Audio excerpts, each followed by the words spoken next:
Ngayon, to ay talagang matinding puwersa, mga bro. Ang platform ng pagpapalipad para sa napakagaling na test na to ay walang iba kundi ang TCG Previs S353, ang pinakapangungunahing Previs class Type 209-1400 submarine.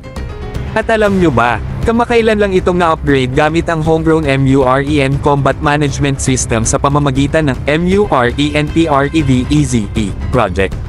Sana all mga bro. Ang target ng test na ito ay ang dating TCG Gazelle, dating kilala bilang USS Su, isang Navajo-class fleet tugboat na naglingkod sa Turkish Navy at US Navy sa loob ng mga dekada.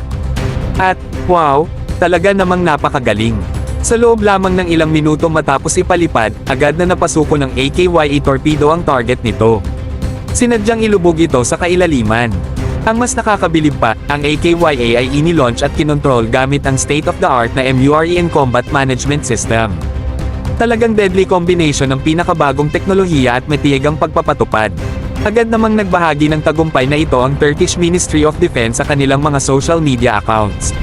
Ipinagmalaki nila ang matagumpay na test firing ng AKYA HWT, na pinapahalagahan na ito'y isa na namang malaking tagumpay para sa independent defense industry ng Turkey. Ito'y patunay sa kanilang hindi matitinag na dedikasyon sa pagbabago at sariling kakayahan.